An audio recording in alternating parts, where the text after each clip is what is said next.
आलमी मंडी में सोना ऊपर नीचे ऐसे होता है जैसे हमारे यहाँ पर लोगों के ब्लड प्रेशर ऊपर नीचे हो रहे हैं। यहाँ पर ब्लड प्रेशर सोने के साथ जुड़ चुका है, क्योंकि बहुत सारे लोगों ने जब सोना ऊपर जा रहा था और बहुत ऊंची छलांग थी, उसके अंदर पैसा इन्वेस्ट किया, फिर धड़ाम से मार्केट नीचे आई, तो अब वो सर पर हाथ रख कर रो रहे हैं। सोना फ्लक्चुएट क्यों कर रहा है? हमारे पास इमरान टिसूरी मौजूद हैं, जो चेयरमैन है Pakistan James jewellery trader and exporters association. Imran साहब, बहुत शुक्रिया, आपने प्रोग्राम में ज्वाइन किया। ये बताइएगा, जब से आपने काम शुरू किया है तब से लेके अब तक इस तरह का उतार चढ़ाव कभी आपने विटनेस किया है? जी थैंक यू तले साहब, thank you for having me. जी बिल्कुल, पास्ट में अगर आप रिकॉर्ड उठा के देखें, थोड़ा सा गूगल पे भी अगर आप सर्च करेंगे तो 90s में भी जो है कुछ इस तरह के बड़े डिप्स आए हैं जिसमें मार्केट काफ़ी ऊपर गई, फिर मार्केट नीचे गई, फिर 2003 में भी कुछ इस तरीके से हुआ, और 2006 में भी जहाँ तक मेरी नॉलेज है इस तरीके से हुआ। पर उस वक्त डिफरेंट जियोपॉलिटिकल सिचुएशन थी। आज अगर आप पिछले 10 साल का अगर रिकॉर्ड उठाएंगे और मार्केट को अगर आप देखेंगे तो मैं नहीं समझता कि मार्केट ने कहीं पे भी कोई बड़ा डिप ऐसा लिया हो जिसमें मार्केट नीचे आई हो। मार्केट 2013 से अगर आप देखेंगे 50,000 रुपये तोला से लेके, और अभी मार्केट जो कि 5.25 लाख रुपए तोला तक गई है, और अभी 4,90,000 और 5 लाख के रुपए तोला के पर तोला जो है मार्केट चल रही है। तो इतना मार्केट ने 2013 से कभी भी इतना बड़ा बैकअप नहीं लिया। बट अभी जो रिसेंटली आप डिप देख रहे हैं, जिसको हमारी ट्रेडिंग लैंग्वेज में करेक्शन कहते हैं, ये बड़ा एक्सपेक्टेड था। जिस तरीके से मार्केट ने एकदम से 2-4 दिन में 50-60 हज़ार तोला की जंप लगाई थी, तो ये एक एक्सपेक्टेड था कि एक करेक्शन आएगी और बड़ी करेक्शन आएगी। ये छलांग क्यों लगाई थी?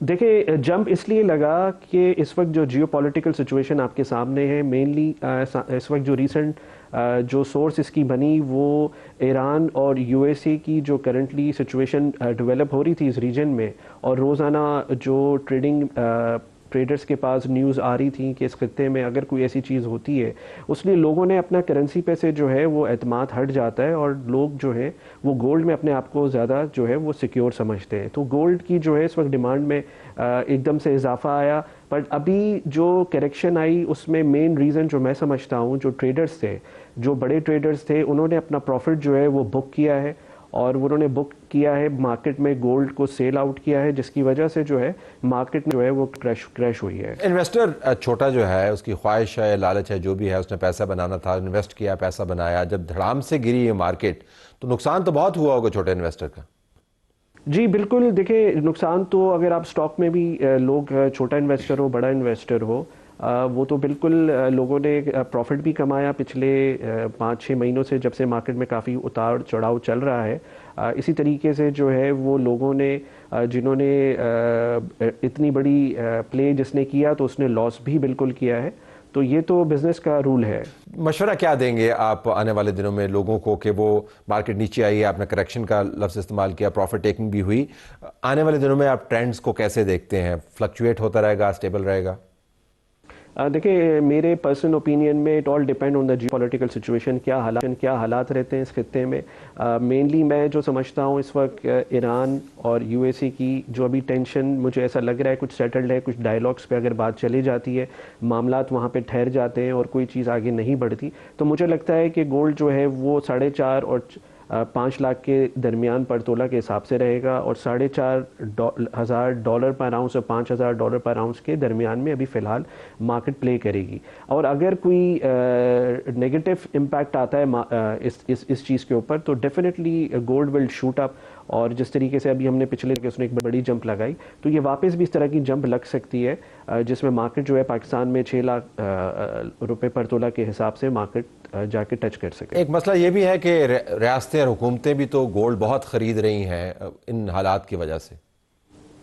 जी बिल्कुल, पिछले कई सालों से, पहले भी आप ही के चैनल पे बात हो रही थी तो मैंने बताया था जी, दुनिया के जितने भी सेंट्रल बैंक्स हैं पिछले 1 साल से, बल्कि उससे पहले से भी, जिसमें मेनली चाइना हो गया, जिसमें जो है वो इंडिया हो गया, जिसके अंदर जो है यूएसए और बड़े यूके बड़े ममालिक जो हैं, उनके सेंट्रल बैंक्स जो है हैवी परचेजिंग गोल्ड में कर रहे हैं। और उसका रीज़न ही यही है, जब उनको करेंसी पे से एतमाद उठ जाता है और वो अपने आप को ज़्यादा सिक्योर फील करते हैं, तो आने वाले वक्तों के हिसाब से बड़ी ह्यूज इन्वेस्टमेंट हुई है, जिसमें गोल्ड जो है पिछले 8-10 सालों में वो इतना ऊपर आ गया है कि लोगों की पहुंच से, जो नॉर्मल हमारे रिटेल जो लोग करते हैं ज्वेलरी के कारोबार में है या एक्सपोर्ट के कारोबार में है, वो बहुत इफेक्ट हुआ है इस वजह से। ये फरमाइएगा कि धंधा वो तो बड़े लोगों का काम है, जो लोग शादी ब्याह के लिए, छोटी इन्वेस्टमेंट के लिए सोना खरीदते रहे हैं, उनकी पहुंच से तो मामला हो गया है अब बाहर। क्या आपको लगता है कि मुस्तकबिल करीब में कभी मार्केट में ऐसी प्राइसेस आएंगी सोने के हवाले से कि वो लोग जो अफोर्ड नहीं कर सकते, पहुंच से बाहर हो गया सोना उनके लिए, वो सोच सकें कि हम अपने आम कामों के लिए सोने के ऊपर इन्वेस्ट कर पाएं? देखिए, वी आर एक्सपेक्टिंग इंशाल्लाह पाकिस्तान में जो रेकोडिक पे काम हो रहा है और कहा जा रहा है कि 2028 में जो है गोल्ड जो है मार्केट में अवेलेबल होगा, तो वी आर एक्सपेक्टिंग कि शायद हो सकता है वो रेट गोल्ड जो है जो पाकिस्तान से निकल रहा है, और अगर वो गोल्ड मार्केट में आता है और उसमें गवर्नमेंट के अगर टैरिफ बहुत कम होते हैं और वो डिफरेंट चीज़ें हम पे टैक्सेस और बाकी चीज़ें लिवाइड नहीं लगती, तो वो एक डिफरेंस मैं देख रहा हूँ कि लोकल मार्केट या पाकिस्तान के लिए बेहतर हो सकता है। उसमें जो भी फ़ायदा होगा वो एंड कंज्यूमर तक जो है वो जाएगा। जहाँ तक बात करी गोल्ड में लोगों की पहुँच से, जी बिल्कुल, लोगों की पहुँच से गोल्ड बिल्कुल निकल गया है, हर किसी का बजट एक ब्रैकेट में आ गया है।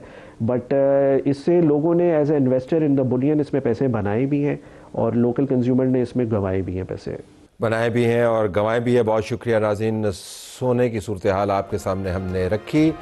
बाज़ लोगों के लिए सोना मैटर नहीं करता, उनके लिए सोना यही है जो उन्होंने सारी ज़िंदगी कमाया। राशिद महमूद पाकिस्तान की फिल्म और ड्रामे के एक बड़ा उनका नाम है, अदाकारी में बहुत बरहम है यूट्यूबर्स के हवाले से। इस वजह से नहीं कि उनका मुकदमा यूट्यूबर्स नहीं लड़ रहे, इस वजह से कि वो समझते हैं कि यूट्यूबर्स ने उनकी ज़िंदगी में यलगार की और उनकी ज़िंदगी भर की कमाई को खाक में मिला दिया। सुनिए वो क्या कह रहे हैं।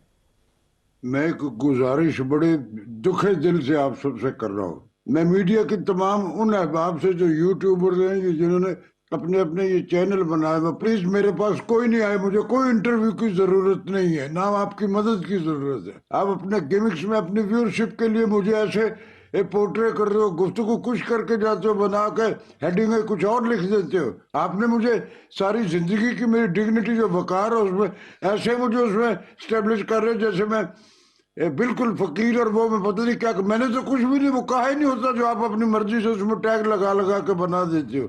डोंट डू इट अगेन, वरना मैं आप पर केस कर दूंगा आप जो इस तरह की कोई बात करेगा तो। गुस्सा इनका बजा है। जिस किस्म के लोग कैमरे उठाए और स्क्रीन के ऊपर बैठ के, छोटी स्क्रीन पर बैठ कर बात कर रहे हैं और जो जो बात कर रहे हैं, जिस अंदाज से वो अपने थंबनेल्स बनाते हैं, मुकदमे उनके ऊपर होने चाहिए। लेकिन आप देखें इसका असर क्या होता है। सारी ज़िंदगी की कमाई आप कैसे किसी और के हाथों, किसी और के लालच के अंदर आपकी गुम हो जाती है। आपकी कोई आपकी फॉल्ट भी नहीं होती। राशिद महमूद साहब का जो मुकदमा है सिर्फ अपना नहीं है, बहुत सारे लोगों को वो रिप्रेजेंट कर रहे हैं। एक मुकदमा आज अवामी नेशनल पार्टी के हवाले से बना। अवामी नेशनल पार्टी का फंक्शन नहीं था, फंक्शन था पाकिस्तान तहरीक इंसाफ का, और उसके अंदर चीफ मिनिस्टर साहब खुद मौजूद थे। तो एक खातून ने उनसे सवाल पूछा जिसके ऊपर ट्वीट मैं आपको अभी दिखा देता हूँ, और उन्होंने कहा जो जाली हुकूमतें हैं वो जाली हुकूमतें तरक्की कर रही हैं और हमारी जो असल हुकूमत है उसका सूबा पसमानदा क्यों है। ये सवाल किया यंग लीडर्स कन्वेंशन में। अब यहाँ पर ANP को ले आए तो चीफ मिनिस्टर साहब ने फरमाया कि मुझे लगता है कि आप ANP की रिप्रेजेंटेटिव हैं, हमने तो आपको शऊर दे दिया और शऊर दिया और उसके बाद आप हमारे पास सामने खड़े होकर ये सवाल कर रही हैं, तो शऊर पर ही गुजारा कीजिए। ये उन्होंने कहा, नहीं ऐसे मैं तशरीह कर रहा हूँ। तो शऊर उन्होंने दे दिया और अगर किसी ने कड़वा सवाल पूछ लिया तो उसको ANP के साथ जोड़ दिया।